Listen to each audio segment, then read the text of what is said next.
Assalamualaikum warahmatullahi wabarakatuh, sahabat kalian yang berbahagia. Era digital adalah era yang menuntut kita untuk menyelam, menelisik lebih jauh segala hal yang kemudian beredar, terlebih berupa informasi yang secara langsung maupun tidak langsung membuat kita terpengaruh. Sebagai contoh, kemarin banyak pihak mengulas tentang Hari Kartini.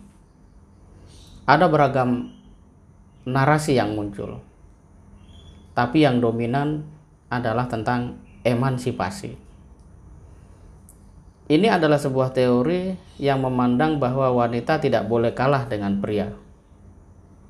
Dan pandangan ini muncul dari peradaban barat, di mana memang masyarakat Eropa ketika itu memiliki trauma yang begitu dalam dengan relasinya bersama gereja, di mana dalam pandangan gereja ketika itu wanita bahkan dianggap bukan manusia, sehingga bisa diperlakukan secara semena-mena dan tentu saja tidak manusiawi.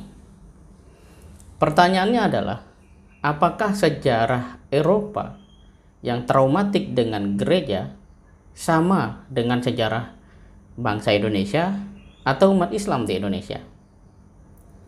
Di sini sebenarnya kita penting sekali menelusuri lebih dalam mengapa kita harus ikut-ikutan bicara Kartini yang identik dengan emansipasi.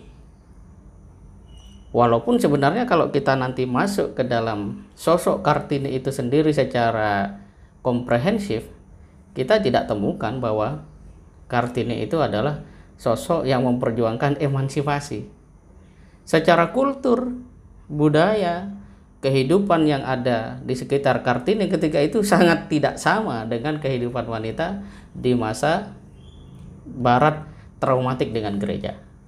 Ini sudah satu poin yang bagi orang-orang yang mau jernih di dalam berpikir, itu sudah goyah bahkan runtuh teori emansipasi itu.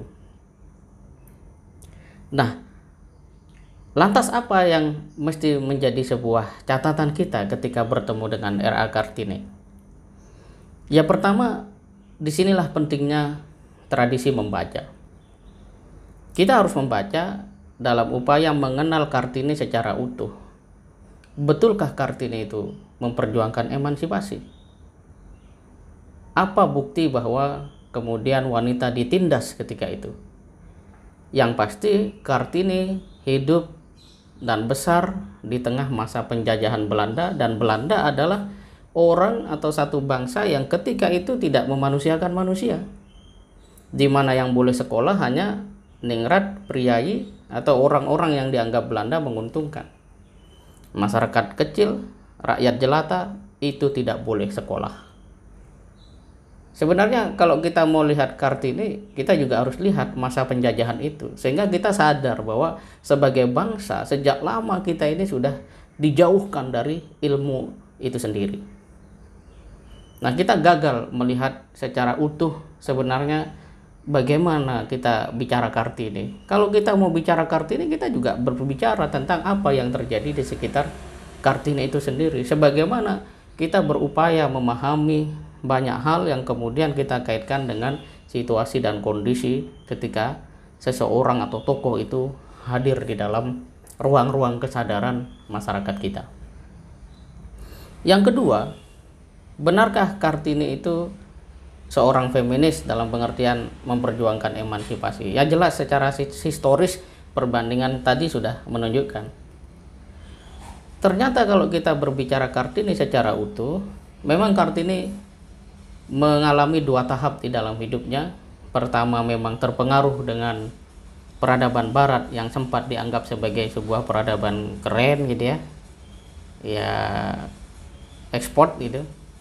Tapi sejak perkenalannya dengan Kiai Haji Soleh Darat, dia mengenal Islam itu sebenarnya seperti apa.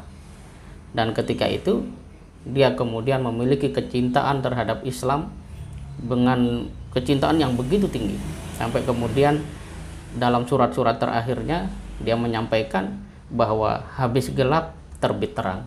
itu artinya sebuah pandangan jauh bahwa Belanda, bahwa Barat tidak akan pernah selama-lamanya bisa katakanlah mengelabui fakta-fakta ilmu sejarah tentang betapa Islam itu indah, jaya, dan memberikan ya buah dari keindahan ajarannya itu sendiri.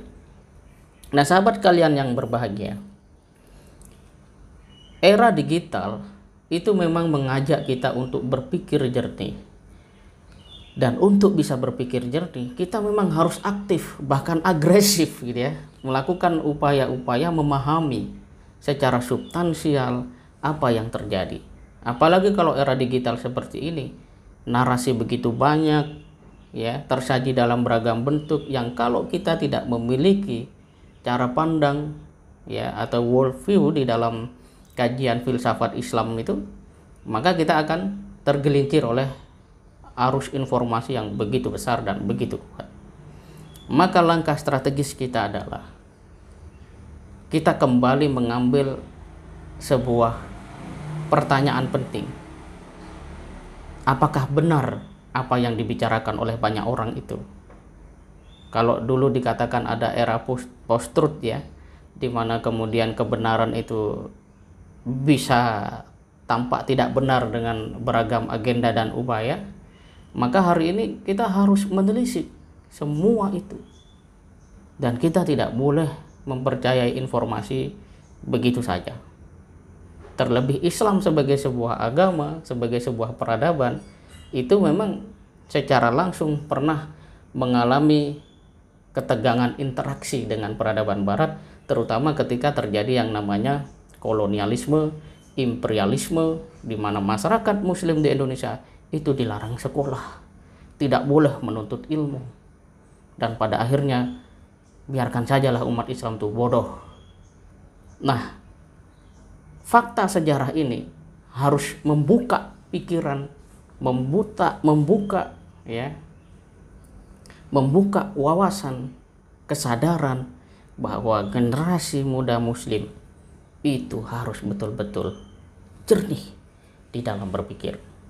Insya Allah dengan kita memahami duduk persoalan yang sesungguhnya dalam kehidupan ini, kita akan menjadi generasi yang bisa menghadirkan karya-karya yang bukan sekedar menarik, tetapi benar, bermanfaat, dan mendorong bergulirnya maslahat di dalam kehidupan kita.